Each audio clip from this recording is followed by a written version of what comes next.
Hello, I'm Sebastian. Welcome to 9 Trees podcast. Today, I will summarize and review the book, Metaphysical Millionaires, A Guide to Enlightened Manifestation by Purcell presents a modern prosperity framework that blends practical self-development with spiritually oriented manifestation principles. Rather than treating wealth as a purely external target, the book approaches money as a mirror of beliefs, habits, identity, and energetic alignment. It positions abundance as something built through inner clarity, conscious intention, and consistent action, with special attention to the emotional and ethical dimensions of success. Readers can expect discussions that connect mindset training, visualization, and values-based living to real-world outcomes such as career growth, business momentum, and improved financial decision-making. The central promise is not instant riches, but a more integrated path where personal evolution supports material progress. In that sense, the book aims to serve both the spiritually curious reader who wants grounded steps and the goal-driven reader who is open to inner work. Its tone is oriented toward empowerment and responsibility, emphasizing self-awareness, discipline, and a broader definition of prosperity. I will give you key takeaways from this book. Firstly, redefining wealth as an inner and outer practice. A core theme is the redefinition of wealth as more than income or net worth. The book frames prosperity as a composite of inner state and outer results, suggesting that financial outcomes often follow identity, expectation, and emotional conditioning. Instead of asking only how to make money, it encourages readers to examine what they believe money means, what they fear it will change, and what they unconsciously assume they deserve. This is important because hidden beliefs can quietly sabotage progress through procrastination, self-sabotage, impulsive spending, undercharging, or avoiding opportunities. By widening the definition of wealth to include freedom, time, creativity, service, and peace of mind, readers are guided to set goals that feel aligned rather than pressured. The broader view also supports resilience. When money becomes the sole measure of worth, setbacks can feel like personal failure. When wealth includes growth, learning, and contribution, setbacks become feedback. In practice, this topic encourages readers to build a personal philosophy of prosperity that integrates ambition with well-being, so that financial success supports life purpose instead of replacing it.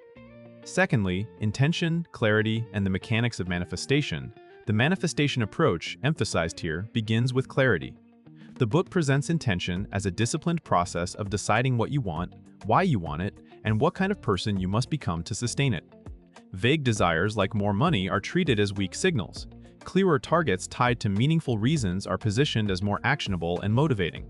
This topic also highlights the role of attention and expectation.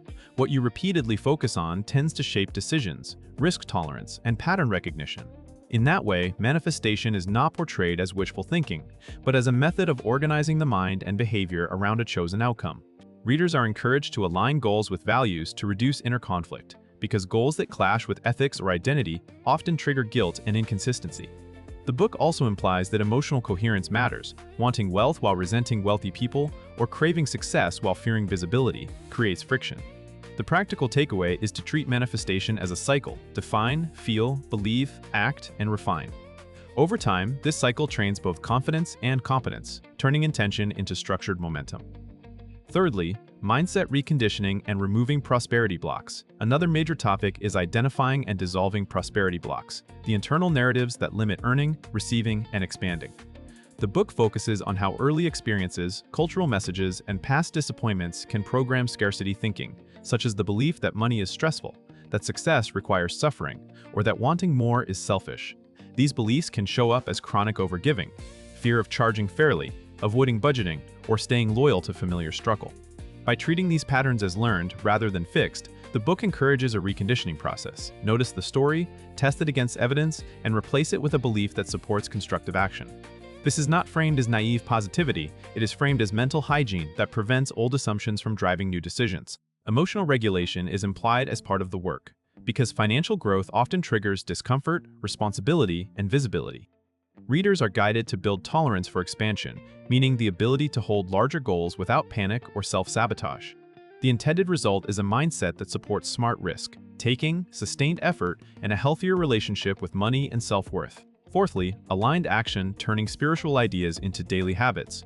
The book emphasizes that manifestation without action tends to become fantasy, while action without alignment can become burnout. This topic centers on bridging inner work with consistent behaviors that create real outcomes. Readers are encouraged to translate vision into routines, setting priorities, tracking progress, improving skills, and making decisions that match long-term goals. In a prosperity context, that can include disciplined learning, relationship building, and delivering value, whether through a career, entrepreneurship, or creative work.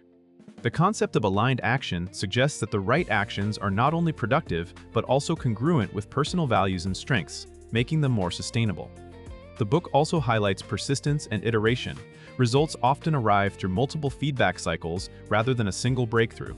By focusing on process, readers reduce dependence on perfect timing or external validation. This practical orientation can help prevent common manifestation pitfalls like waiting for a sign while avoiding uncomfortable tasks. The larger message is that spiritual principles can be operationalized through habits and standards. When daily actions consistently match intention, confidence grows, opportunities become easier to recognize, and progress becomes measurable rather than purely aspirational. Lastly, ethics, service, and the responsibility of abundance. A distinguishing theme is the idea of enlightened prosperity, meaning wealth pursued with conscience and contribution. The book suggests that lasting abundance is strengthened by ethical behavior, self-respect, and a service mindset. Instead of chasing money at any cost, readers are encouraged to consider how their success impacts others, including clients, family, community, and personal integrity. This approach reframes value creation as the foundation of financial growth. When you solve meaningful problems, provide excellent work, or improve lives, income becomes a byproduct of contribution. It also addresses the internal side of ethics, such as resolving guilt about wanting more, fear of outgrowing peers, or anxiety about being judged. By normalizing wealth as compatible with kindness and spirituality, the book aims to reduce the split some readers feel between ambition and morality. This topic also points towards stewardship, budgeting, investing, giving, and planning as ways to manage energy and resources responsibly. The larger benefit is stability. When prosperity is tied to values and service, motivation tends to last longer, reputation strengthens, and success feels cleaner, creating a foundation for both fulfillment and growth. In conclusion, Metaphysical Millionaires is best suited for readers who want a prosperity model that respects both ambition and inner development. It can appeal to spiritually curious entrepreneurs, creatives, and professionals who sense that mindset alone is not enough, but who also do not want a purely technical finance manual. The book benefits a reader's life by reframing wealth as a practice that includes clarity, emotional regulation, identity growth, and consistent action. That combination can help readers reduce self-sabotage, choose goals that feel meaningful, and build habits that produce measurable progress. It also supports a healthier relationship with money by challenging guilt, scarcity narratives, and the tendency to equate self-worth with external results. Compared to similar manifestation titles, the value is in its emphasis on responsibility and integration. It encourages intentional living rather than quick fixes, and it links spiritual ideas to practical execution.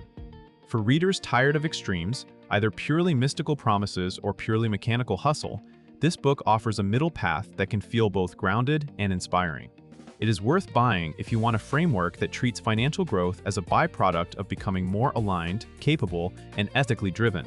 If you would like to support RJ Purcell, you can buy the book through the Amazon link I've provided in the podcast description. After reading the book, please let me know what you think and share your thoughts. See you around.